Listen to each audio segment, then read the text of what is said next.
पिता और पुत्र और पवित्र आत्मा के नाम पर आमीन। सबों को जय यीशु। प्रभु यीशु ख्रिस्त में प्यारे भाइयों और बहनों, आज हमारे मनन चिंतन का विषय है, हम बाइबल में संत लूकास अध्याय 23 वाक्यांश 39 से लेकर 43 में एक पश्चातापी डाकू के बारे में पढ़ते हैं कि प्रभु के साथ में 2 डाकुओं को भी क्रूस पर लटकाया जाता है। इस दृष्टांत से हमें क्या सीखने को मिलता है और हमें क्या सीखना चाहिए और हमें क्या करना चाहिए, ये वचन हम पढ़कर हम जानेंगे। सबसे पहले संत लूकास अध्याय 23 वाक्यांश 39 से 43 हम पढ़ेंगे। क्रूस पर चढ़ाए हुए कुकर्मियों में एक इस प्रकार ईसा की निंदा करता था, तू मसीह है ना, तो अपने को और हमें भी बचा। पर दूसरे ने उसे डांट कर कहा, क्या तुझे ईश्वर का भी डर नहीं? तू भी तो वही दंड भोग रहा है। हमारा दंड न्याय संगत है, क्योंकि हम अपनी करनी का फल भोग रहे हैं, पर इन्होंने कोई अपराध नहीं किया है। तब उसने कहा, ईसा, जब आप अपने राज्य में आएंगे तो मुझे याद कीजिएगा।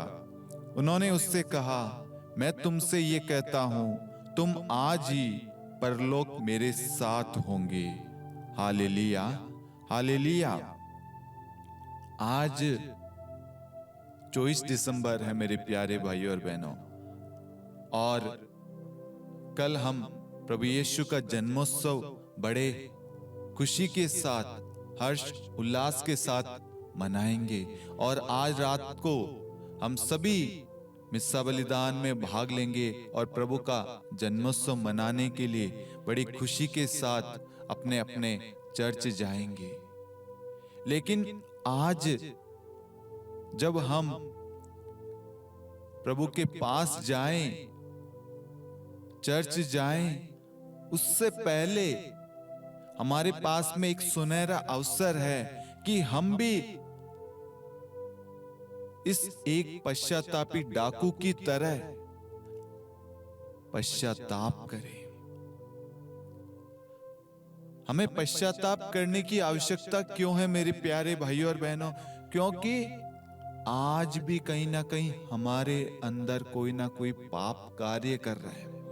हम उस पाप को छोड़ने के लिए तैयार नहीं है। प्रभु के साथ में 2 डाकुओं को, जो कुकर्मी थे, डाकू थे, गलत कार्य करते थे, उनको भी क्रूस पर लटकाया जाता है और एक आरोप लगाता है, कहता है, वह मजाक उड़ाता है प्रभु का। आज उस जगह अपने आप को रख के देखिए मेरे प्यारे भाइयों और बहनों। आज कहीं ना कहीं हम भी कहते होंगे, हमने कोई पाप नहीं किया, मैं तो सही हूं, मैं कभी गलत नहीं हो सकता। लेकिन दूसरे ने क्या किया? दूसरे ने उसे डांटा और कहा, हम तो अपनी करनी, मतलब हमने जो पाप किया है उसकी सजा भोग रहे हैं। कितनी अच्छी बात कही है, हृदय से उसके अंदर से निकली ये बात कि हम तो अपनी गलती, हमने जो पाप किया है हम उसका दंड भोग रहे हैं, लेकिन इन्होंने तो कोई भी अपराध नहीं किया। यीशु मसीह आज हमसे यही कहता है मेरे प्यारे भाइयों और बहनों, यदि तुमने पाप किया तो उसे दूर फेंको, अधर्म को अपने पास न रहने दो। जब हम प्रभु का जन्मोत्सव मनाते हैं, प्रभु हमारे जीवन में आते हैं मुक्तिदाता के रूप में। हम बड़े खुशी के साथ, आनंद के साथ प्रभु का स्वागत करते हैं अपने घरों में। लेकिन आज हमारा शरीर ईश्वर का जो मंदिर है, क्या वह स्वच्छ है, पाप से मुक्त है? क्या हमने अच्छा पाप स्वीकार किया, अपनी गलतियों को स्वीकारा और जो भी कमी थी उसको दूर किया? क्या हमने दूसरों को क्षमा किया? क्या दूसरों को हमने प्रेम किया? क्या दूसरों की सहायता की?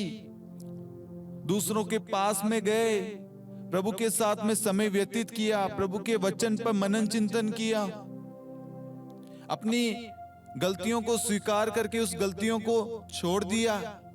अपने पुराने स्वभाव को, मैं पहले क्रोध करता था लेकिन अब मैं क्रोध नहीं करूंगा, क्या आपने ये दृढ़ संकल्प किया? पहले मैं पाप करता था, झूठ बोलता था, दूसरों की बुराई करता था, चुगली करता था, निंदा करता था, लेकिन अब मैं नहीं करूंगा क्योंकि मैंने अपनी गलती को स्वीकार कर लिया है। क्योंकि वचन कहता है पश्चाताप और स्वीकृति में ही तुम्हारा कल्याण है।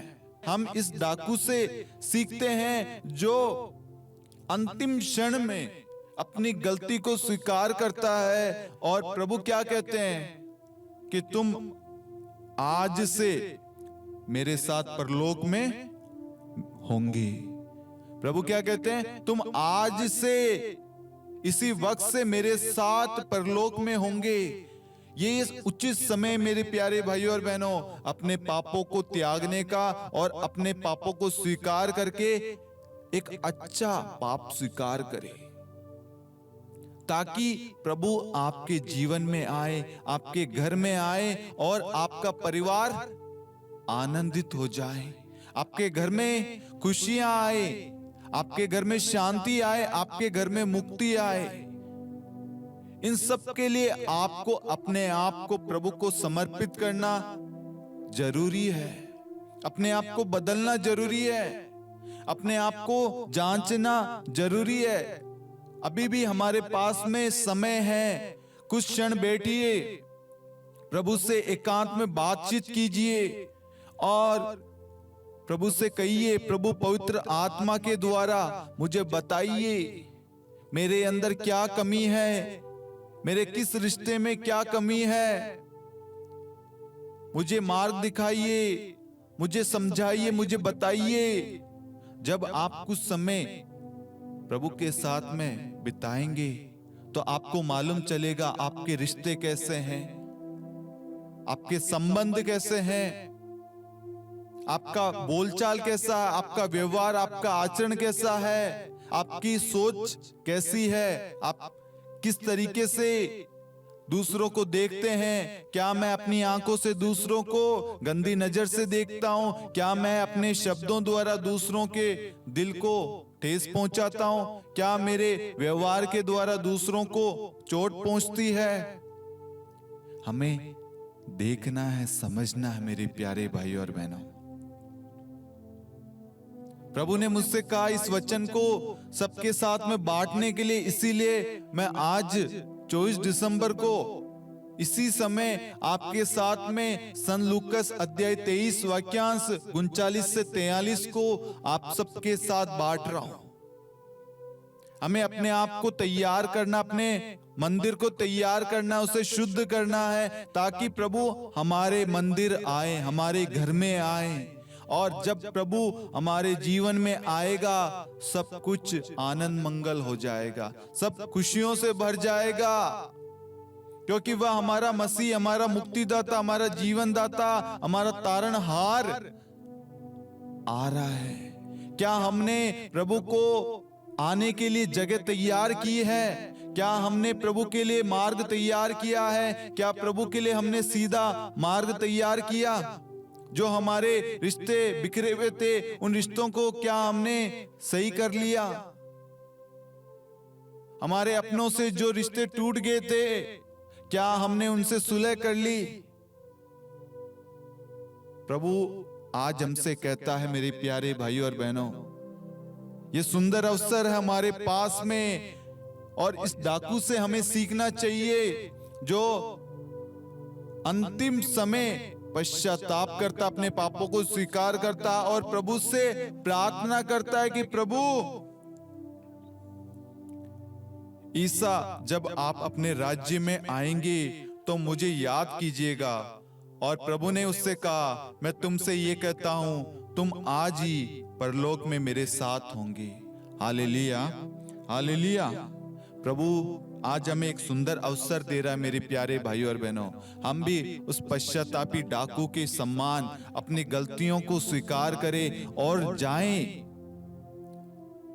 अपने अपने पल्ली में अपने पुरोहितों के पास जाकर अपने पापों को स्वीकार कीजिए, ताकि इस क्रिसमस हम अन्य क्रिसमस जो आज से पहले हमने मनाया उससे भिन्न हो। जब हम अपने पापों को स्वीकार करेंगे, ईश्वर हमें शांति देगा, हमें आनंद देगा, हमारे जीवन में मुक्ति आएगी, हमारे परिवारों से हर प्रकार के क्लेश, लड़ाई झगड़े सब दूर हो जाएंगे, क्योंकि उस घर में प्रभु का अधिकार होगा। जहां पर प्रभु निवास करता है वहां पर शैतान इर्द गिर्द भी नहीं भटकता है, क्योंकि शैतान प्रभु के नाम से डरता है। और शैतान आज कहीं ना कहीं आपको पाप स्वीकार करने से रोकता है, आपको ये कहता है आपने कोई गलती नहीं की, तू एकदम सही है, तू क्यों झुके, तू क्यों चर्च जाए, तू क्यों पाप स्वीकार करे जब तूने कोई गलती नहीं की। नहीं मेरे प्यारे भाई और बहनों, जब हम पवित्र वचन को पढ़ते हैं वहां पर प्रभु का पवित्र वचन कहता है, प्रेरित चरित्र अध्याय 3 वाक्यांश 19, आप लोग पश्चाताप करें और ईश्वर के पास लौट आए, जिससे आपके पाप मिट जाएं। प्रज्ञा ग्रंथ अध्याय 11 वाक्यांश 23 कहता है, तू सबों पर दया करता है क्योंकि तू सर्वशक्तिमान है। तू मनुष्य के पापों को इसलिए अनदेखा करता है कि वह पश्चाताप करे। हमारा यीशु मसीह दया सागर है, करुणामय ईश्वर है। वह आज हम पर दया करना चाहता है, अपनी करुणा बरसाना चाहता है, और वह चाहता है हम पश्चाताप करें। अपने घमंड भरे स्वभाव को, क्रोध भरे व्यवहार को, बुरे आचरण को, बुरे सोच विचारों को, पापों को, वासनाओं को, शराब की बुरी लतों को, लड़ाई झगड़े को, वासना, व्यभिचार को, ईर्ष्या को, अहंकार, घृणा, चुगली, लालच, हर एक चीज को त्याग कर प्रभु के पास जाएं और इस क्रिसमस हम प्रभु के साथ में मनाएं। प्रभु के साथ में कुछ समय व्यतीत करें, प्रभु को अपने जीवन में आमंत्रित करें, प्रभु के लिए मार्ग तैयार करें। जो मार्ग उबड़ खाबड़ है, जिन रिश्तों में दरार आ गई है, जिन परिवारों में बातचीत नहीं है, जिन परिवारों में शांति नहीं है, जिन परिवारों में लड़ाई झगड़े क्लेश है, वहां पर प्रभु को आमंत्रित कीजिए, प्रभु का स्वागत कीजिए। उसके लिए आपको तैयारी करनी पड़ेगी। कुछ समय प्रभु के साथ में बैठिए। प्रभु का वचन कहता है सन लूकास अध्याय 15 वाक्यांश 7, मैं तुमसे कहता हूं 99 धर्मियों की अपेक्षा जिन्हें पश्चाताप की आवश्यकता नहीं है, एक पश्चातापी के लिए स्वर्ग में अधिक आनंद मनाया जाएगा। प्रभु का पवित्र वचन कहता है स्तोत्र ग्रंथ अध्याय 130 वाक्यांश 3 और 4, प्रभु यदि तू हमारे अपराधों को याद रखेगा तो कौन टिका रहेगा। तू पापों को क्षमा करता है, इसलिए लोग तुझ पर श्रद्धा रखते हैं। Hallelujah, hallelujah. पहला यूहन्ना अध्याय 1 वाक्यांश 9 कहता है, यदि हम अपने पाप स्वीकार करते हैं तो वह हमारे पाप क्षमा करेगा और हमें हर अधर्म से शुद्ध करेगा, क्योंकि वह विश्वसनीय तथा सत्य प्रतिज्ञ है। Hallelujah, hallelujah. मेरे प्यारे भाइयों और बहनों, ये सुंदर अवसर है, हम जाएं प्रभु के साथ में कुछ समय व्यतीत करें और अपने जीवन पर मनन चिंतन करें। मेरे जीवन में क्या प्रभु है? क्या मैं प्रभु को अपने जीवन में पहला स्थान देता हूं? क्या मैं प्रभु की 10 आज्ञाओं का पालन करता हूं? क्या प्रभु जो कहता है वचन के द्वारा, क्या मैं उन आज्ञाओं का पालन करता हूं? क्या मैंने प्रभु का दिल दुखाया है? क्या मैंने प्रभु का अनादर किया है? क्या मैंने प्रभु का अपमान किया है? प्रभु के दिल को ठेस पहुंचाई है? क्या मैंने प्रभु की जगह किसी और व्यक्ति को या किसी काम को दे दिया? क्या मैंने प्रभु को धन्यवाद दिया या नहीं दिया? हमें जांचना है। प्रभु ने कहा एक दूसरे से प्रेम करो। क्या मैं अपने परिवार से, अपने माता पिता से, भाई बहनों से, दोस्त से, पड़ोसी से, कलीसिया के लोगों से, क्या मैं अच्छा व्यवहार करता हूं? उनसे अच्छा संबंध है मेरा? हमें जांचना है अपने आप को। और यदि किसी प्रकार की कोई कमी होगी, पवित्र आत्मा आपकी सहायता करेगा आपके रिश्तों को एक करने में, सुलह करने में, जोड़ने में। हाँ मेरी प्यारे भाइयों और बहनों, हम इस क्रिसमस पश्चातापी मन से, क्षमा भाव से प्रभु के पास जाएं। सारे पुराने स्वभाव को त्याग कर प्रभु ईसा मसीह का स्वभाव धारण करें, जो दूसरों को स्वीकार करता है, दूसरों को क्षमा करता है, दूसरों को प्रेम करता है। हमें यीशु मसीह का स्वभाव धारण करना है। जब हम यीशु मसीह के बताए हुए मार्ग पर चलेंगे, ईश्वर की आज्ञाओं का पालन करेंगे, प्रभु हमारे घर में आएंगे, हमारे जीवन में आएंगे और हमारा जीवन बदल जाएगा। Hallelujah, hallelujah. मैं आशा करता हूं प्रभु ने आज हमें एक सुंदर मौका दिया है। संत लूकास अध्याय 23 वाक्य 39 से लेकर 43 वचन पर मनन चिंतन करके हम एक अच्छा पाप स्वीकार करें, अपना पाप में जीवन त्यागे। जो सालों से हम चर्च नहीं जा रहे थे, सुंदर अवसर आपके पास में, आप इसी वक्त अपनी गलतियों को स्वीकार करें और चर्च जाएं और बड़े हर्ष और उल्लास के साथ, खुशी के साथ प्रभु का जन्मोत्सव मनाएं। हालेलुया। जितने भी लोग इस वक्त YouTube चैनल के माध्यम से या अन्य मीडिया प्लेटफॉर्म के माध्यम से आप देख रहे हैं, वचन को सुन रहे हैं, मैं आप सभी से निवेदन करूंगा, आप इस वीडियो को अन्य लोगों के साथ शेयर करें, ताकि वह उस पश्चातापी डाकू की तरह अपने पापों को स्वीकार करके प्रभु के पास जाए। हमें यह विश्वास होना चाहिए, जब मैं पश्चातापी मन से प्रभु के पास जाऊंगा, प्रभु मुझे स्वीकार करेगा और मेरे जीवन में मुक्ति आएगी और अवश्य मुक्ति आएगी। आपको एक कदम प्रभु की ओर बढ़ाना है, अपना कठोर हृदय हटाकर उसे नम्र और दीन बनाना है, निर्मल हृदय जैसा प्रभु का हृदय है। प्रभु का स्वागत कीजिए, प्रभु को आमंत्रित कीजिए। प्रभु आपके घर में, आपके जीवन में आएगा और आपका जीवन बदल जाएगा। आमीन। पिता और पुत्र और पवित्र आत्मा के नाम पर आमीन। सबों को जय यीशु।